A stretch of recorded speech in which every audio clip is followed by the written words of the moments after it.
Hi, it's Charlie back for some music theory for beginners. We've looked at the stave and how rhythm is represented. We've looked at how rests are represented, and we've learned a little bit about counting and reading those rhythms on the stave. Last time we looked at crotchets and quavers. This time I'm going to take a look at last time we looked at crotchets. This time we're going to look at quavers and semi-quavers in a little bit more detail, and how you count them and how you might read the rhythms that are created by using them. So on my board I've got a few crudely drawn musical staves you'll see up here. I have written the 4/4 time signature at the top. You don't need to worry about that for the moment, other than just identifying that the top number is the one that we're going to worry about, which indicates that we've got 4 crotchet beats per bar. We're only dealing with single bars at the moment, so we're not going to go into that. I will do a video on time signatures and how they work and the different types, but for now let's just focus on the fact that we're going to get 4 beats, crotchet beats in each bar, right? So I've started by drawing some quavers up here. Quavers represent half a crotchet beat each. So you can see that in my bar of 4 beats, I've got 8 of them. 1, 2, 3, 4, 5, 6, 7, 8. That constitutes a whole bar, right? Now, if you were to read that line of quavers, what we talked about last time is that if you divide the beat in 2, a handy way to do it and count the note is to count 1 and 2 and 3 and the and is the, if you like, is the offbeat, okay? So for guitarists, often there's a way of playing where you play the down, a down stroke on the down beat and an up stroke on the up beat. So that would just go down, up, down, up, down, up, down, up. Okay, so as an example, if I just keep that as the rough tempo, that rhythm would just go dun, dun, dun, dun, dun, dun, dun, dun. Okay, so it's playing on the beat and it's playing the off beat as well. Very even, very straight. That's all we're trying to get there. Now you'll notice how these are all joined together, which is the thing that people often ask about, and that's just really in terms of making it easier to read the notes. All right, now you'll notice that between beats 2 and 3, which is the middle of the bar, if you're thinking 4, 2 and 3 is the middle of the bar, I haven't beamed across, and it's just not the done thing, if you like, because it actually makes it a lot harder to read and to negotiate when the middle of the bar is beamed across. You might tie across the middle of the bar, you might do all sorts of things, but you have to try and be able to show whoever's reading the music that where the clear beats are. So you've got 1, 2, 3, and 4. You can see that really clearly.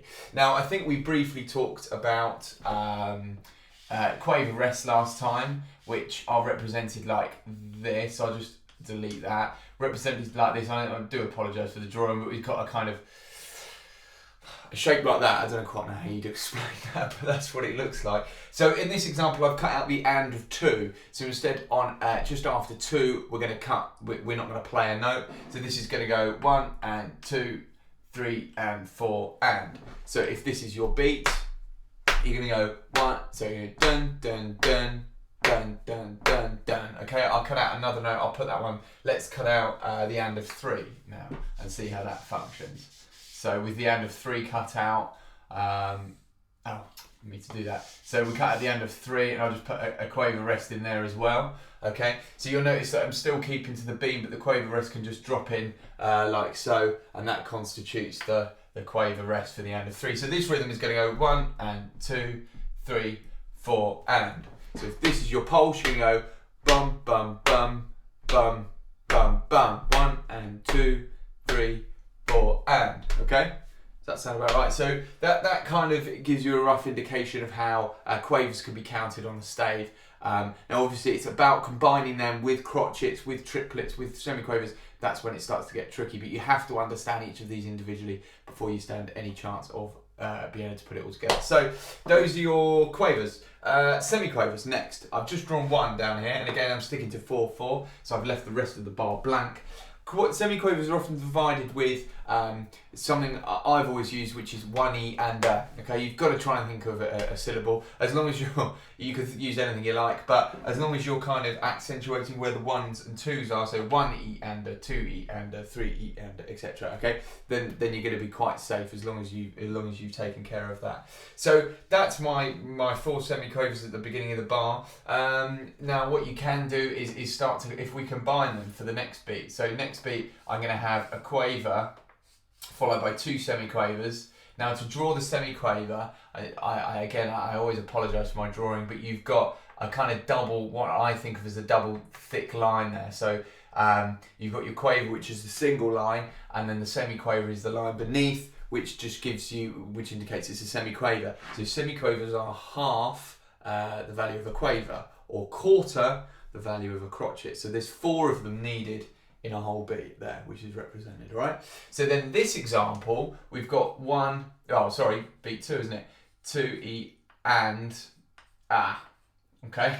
So it does get a little bit tricky with the syllables, but this rhythm would simply go dun, dun, dun, okay? So if that's my pulse, dun, dun, da, da, okay? So whereas normally we were getting 1E and so it's da, da, da, da, this would be da, da, da. So this all together would be, there's your pulse, da, da, da, da, da, da, da.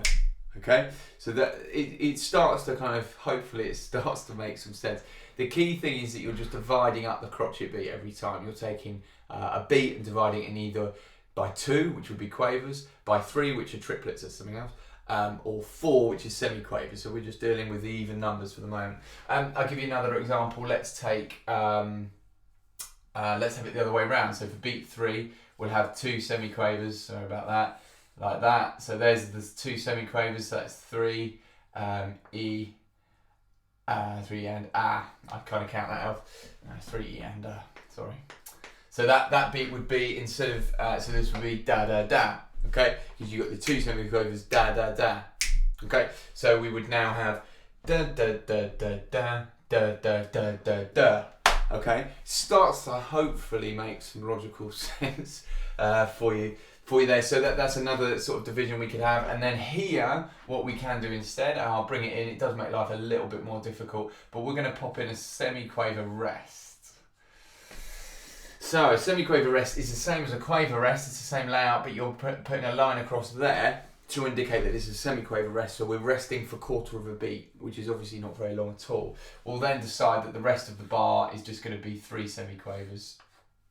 So again, you know, the principle is fairly straightforward. Instead of having the 4 semi-quavers here, all I've done is miss the first one. That's all you're doing, you just miss it. You're just not going to play it. But you do have to come in on the second one. So this rhythm here, for example, will go, if I was counting, so it'd be 1, 2, 3, ba ba ba, okay? So it just comes after the beat, and 3, ba ba ba, okay? So if I kept the pulse going like that, this whole bar would be da da da da da da da da da da da da da. Alright? So look, I totally appreciate it's not the most straightforward and easiest concept in the world to grasp, but the key aspect is that you're looking at how these divide up, okay? What you should do is try and get some examples of stuff you're trying to read and analyse that. If you can analyse it from this perspective, you can start to figure out how you're going to count it and how you're going to do all of that.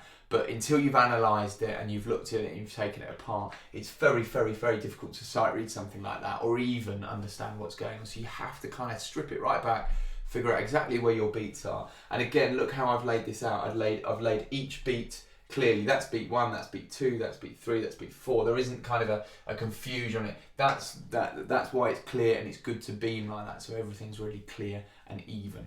Okay, so start messing around with some of your rhythms using quavers and semi-quavers. There's other things we need to look at, like triplets and things like that, which start to come in. But that's a good place to start. Do it in 4/4. Keep it simple, and maybe pick a rhythm, like I said, that you're working on, and try and analyse it in this way. Until then, there'll be some more theory videos, and I hope you find them useful. And I'll see you next time.